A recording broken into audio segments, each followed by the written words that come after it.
Down Home Up Close is brought to you by... When you walk into your home, the first thing you come in contact with is your floor. You want it to be reliable and stylish, and you want to be sure you have the right professionals to design and craft it. OC Rugs has you covered. They provide durable products that stand the test of time and custom designs that will fit your aesthetic and preferences. OC Rugs products are constructed to be stable and prevent skidding, so anyone, whether you're taking your first steps or it's your first time visiting, can feel confident getting around your home. OC Rugs features products from Cooper Family Floors, a mobile, family-owned business committed to providing quality floor service at affordable prices. Cooper Family Floors puts the needs of the customer first, always seeking to make each project better than the last. They provide luxury vinyl plank and laminate flooring, as well as carpet and pad, engineering wood, and tile. Cooper Family Floors has a combined 42 years of flooring experience and will put that wisdom to work for you without breaking the bank. Whether you need a new floor installed in your home or the right rug to complete your perfect design plan, OC Rugs and Cooper Family Floors will get the job done right. Visit OC Rugs at their Lancaster showroom, located at 1920 North I-35E, or visit their website at www.ocrug.com. For Cooper Family Floors, call 214-437-7424 or visit www.cooperfamilyfloors.com. Waxahachie ISD is a growing school district that embraces innovative curriculum and teaching methods while still honoring our traditions of excellence. Our academic programs and exceptional teachers and staff allow every student to excel on every campus, every day. Waxahachie ISD's fine arts, athletic, career and technical education, and other extracurricular programs are respected throughout the state for their long histories of success.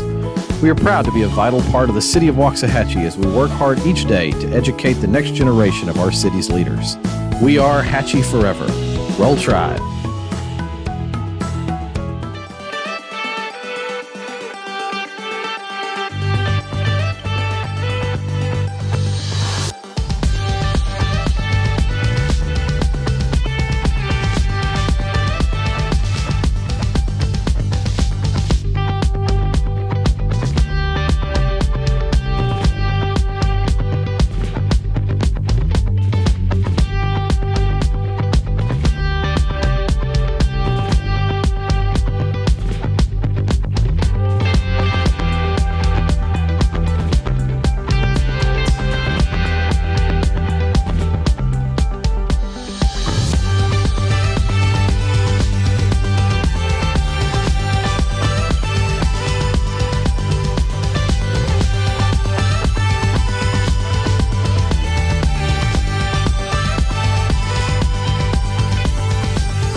Hey, Ellis County, Kevin Crouch with Ellis DownHome here, and I'm talking to Amy, another Ellis DownHome person, right?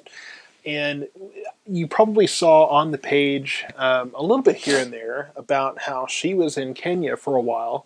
That was frightening for me. I was kind of driving this thing by myself for a little bit, and so that was terrifying, but we made it. So, she came back to everything being in one piece, and I breathed again, but she was doing some amazing work over there. So I thought we could kind of just have a brief conversation about what you were doing over there, how that opportunity came to you, as well as what happened and what's going to come in the future. You did some work there, but you revealed that there's so much more work to be done and so many more opportunities over there.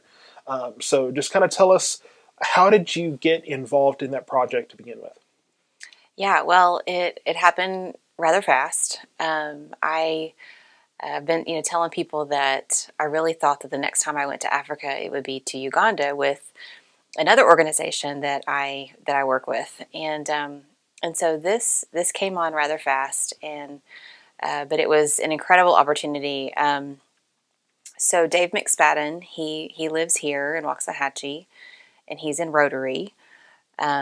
Has been for many, many years. He is semi-retired. I mean, he's retired from the workforce, but he is just a chronic, servant, and he just is constantly finding things to do and to help with.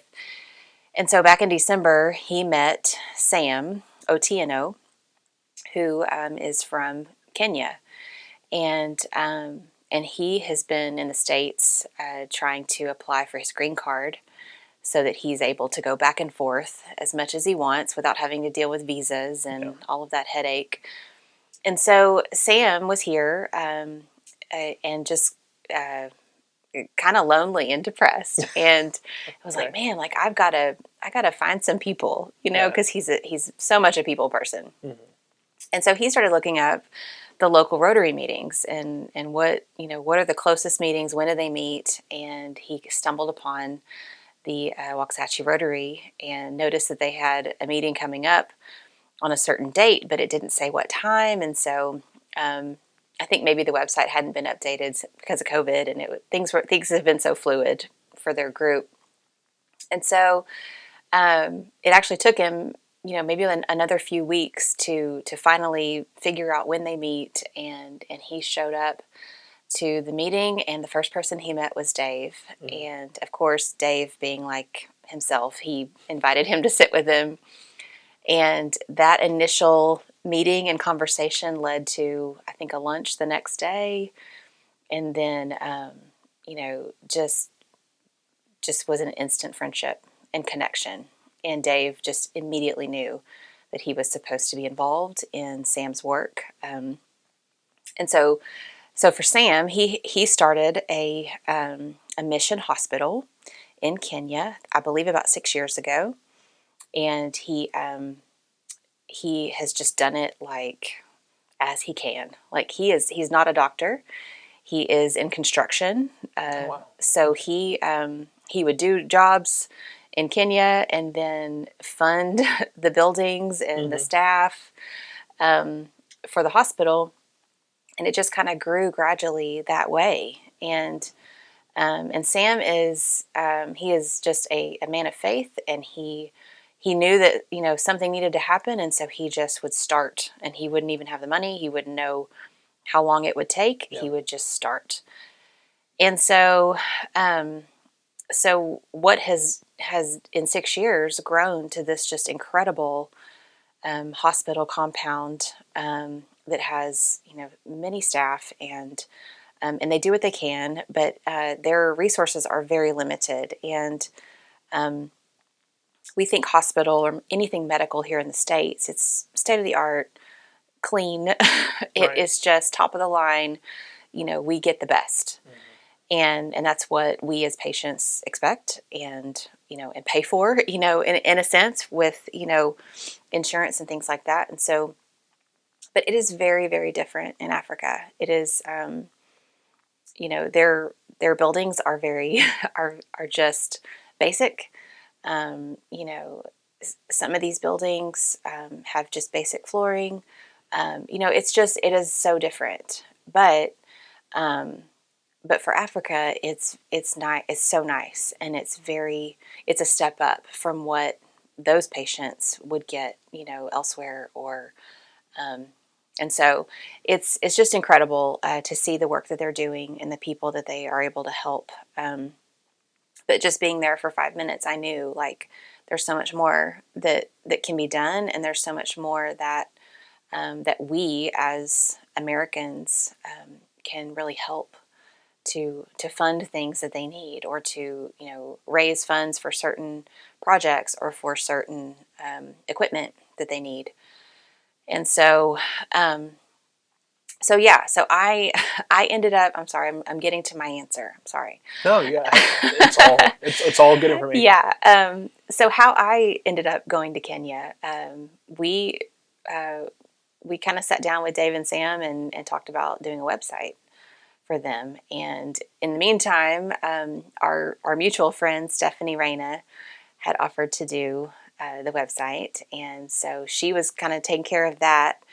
But she suggested that I go and be a storyteller and just capture the story of the place in a way that that even pictures can't describe. So doing lots of video projects, interviews, capturing lots and lots of just the culture and the people, and being able to come home and tell the story so that Dave and Sam can travel around and raise money.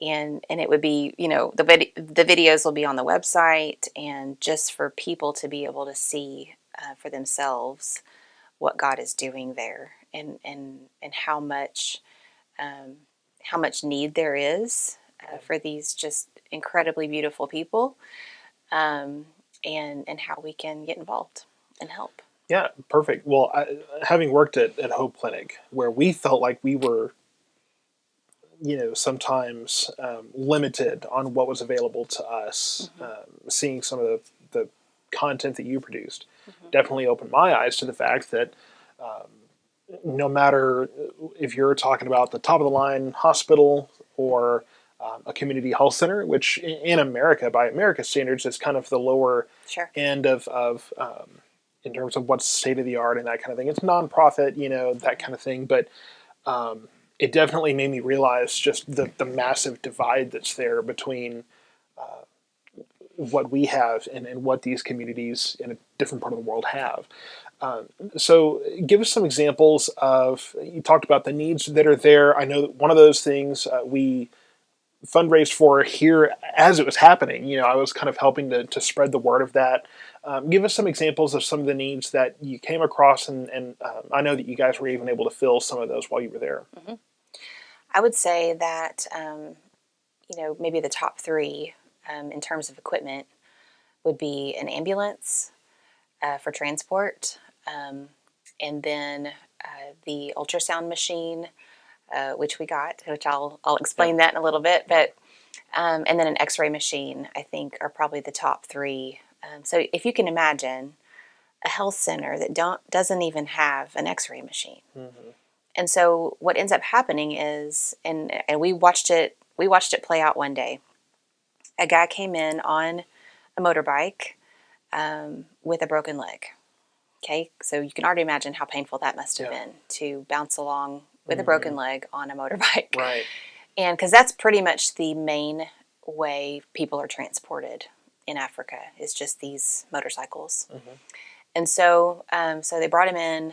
They were able to kind of assess him, at least get the leg kind of splinted, and gave him some pain medicine. But without the x-ray machine, they wouldn't be able to know how to cast him or, really help him. And so they have to refer him out to the closest hospital for that injury. So back on the motorbike he went with a broken leg. Thankfully, he had some pain meds. Yeah. But that's kind of a 2-for-1. That's an x-ray machine and the need for an ambulance. Right, exactly.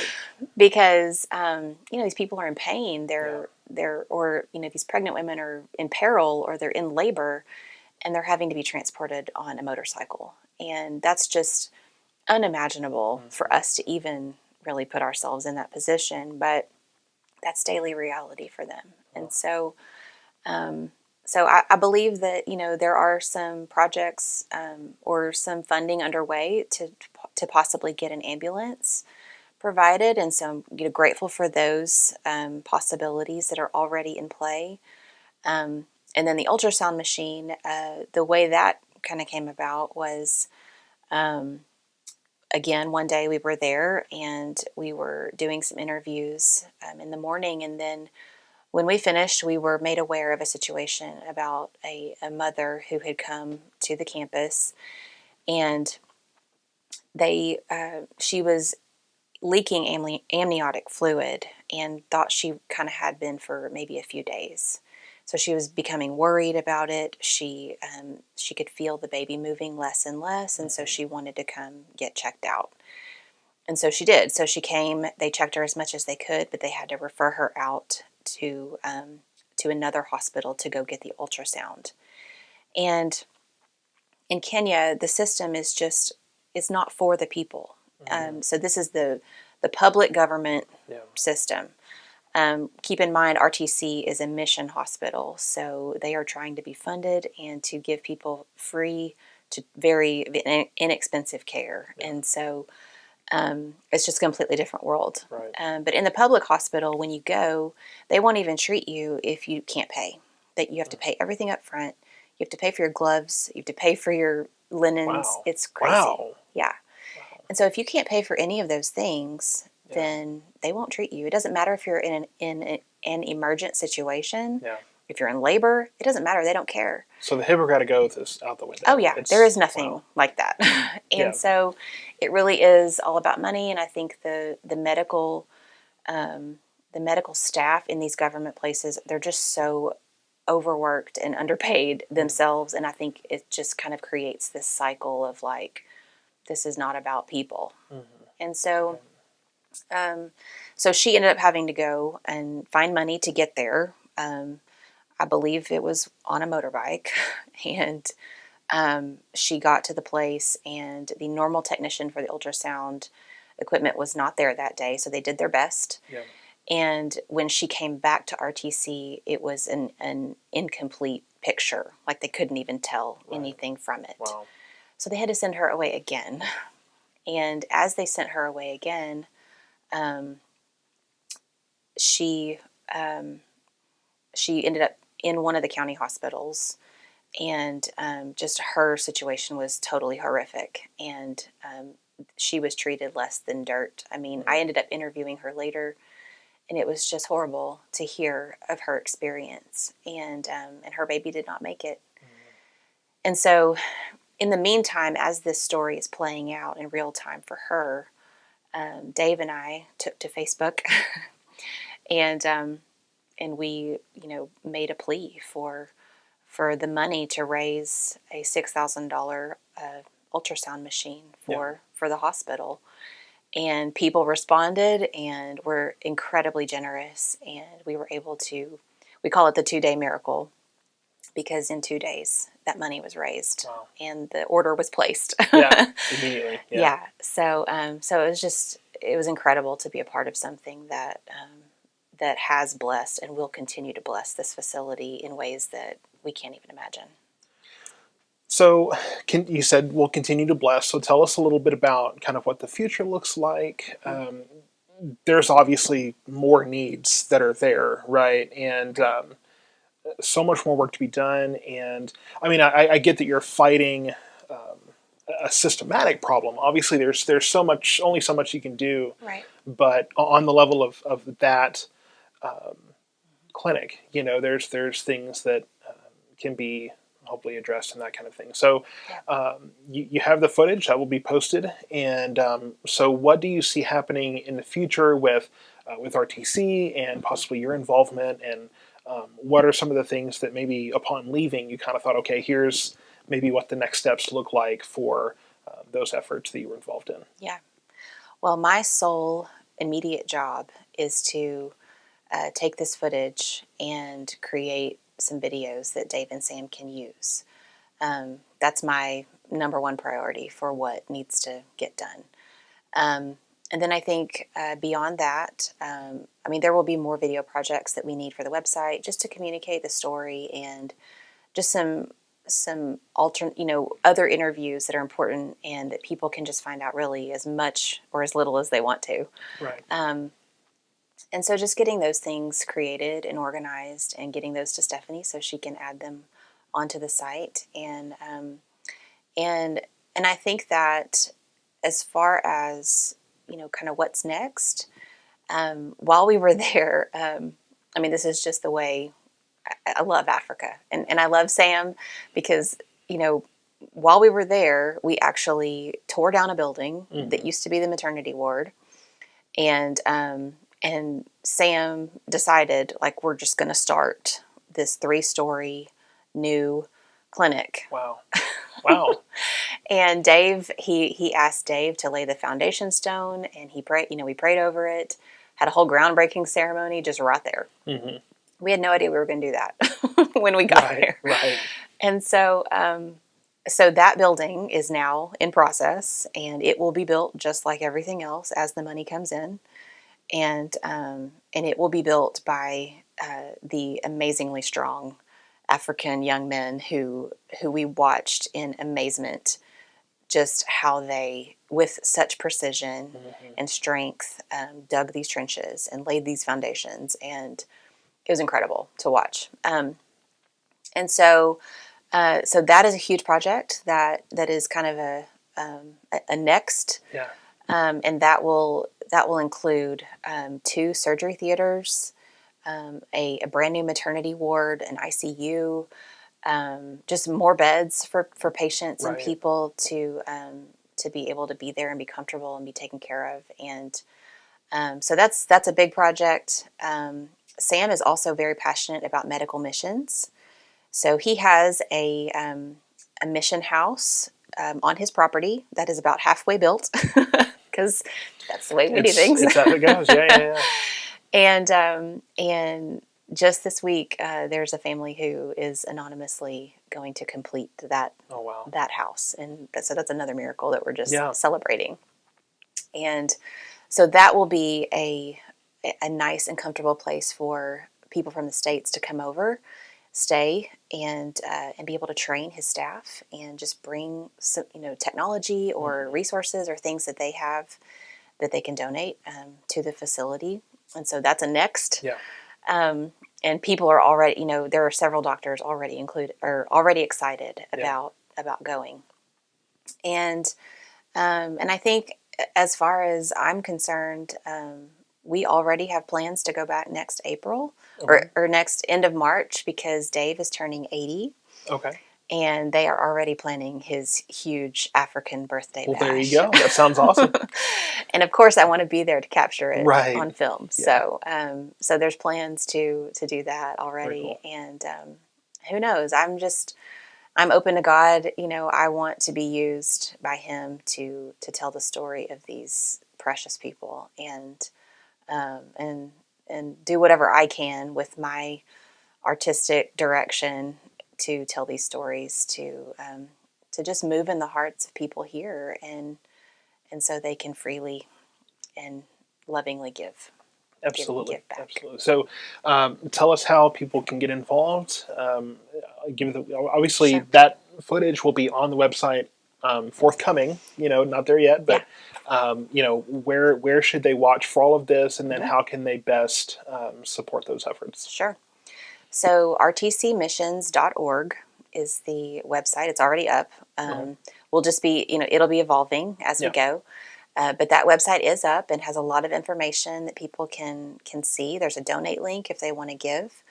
And then we also have a Facebook page. It's RTC Missions. If sometimes Facebook has like a weird, like sometimes you can't find stuff. I don't know. So if you can't find it, then go to the website, see the logo. It's the same logo. Right.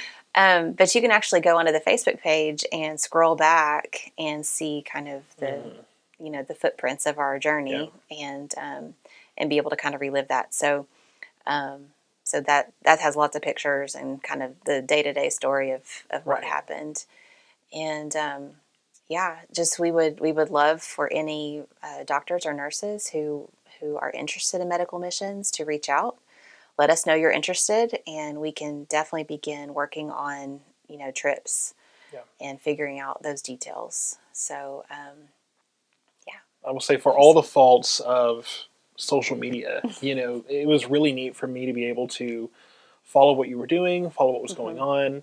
And like you said, you were able to fund that project in 2 days, and wouldn't have been possible without that social media connection of you being able to put the word out in real time back in the United States. To make that happen. So social media has its demons, but it has its obviously miraculous, connections as well.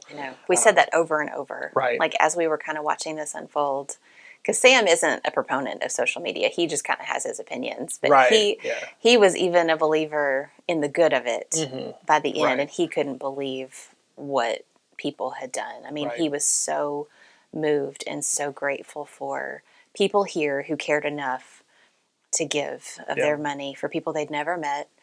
But they trusted the work we were doing, and they trusted the leading of God in them, and just made it happen. Yeah. So awesome. Yeah. Well, we will post more about this as time goes on, and kind of keep you guys updated. And if Amy goes back, we will definitely have plenty of that. Plenty of that covered on the DownHome page as well. So thank you so much for sitting down with me a little bit. Sure. I just wanted to kind of get some perspective from you on that, and because like I say, I know that we had posted about it, but I think this kind of does a nice, not only a nice job of kind of wrapping up that little coverage of it, but also just to let you guys know how you can help out in the future and what you can do in a continuing effort on that. So thank you guys so much. We will be back with another segment with another interesting person or place or effort or whatever the case is.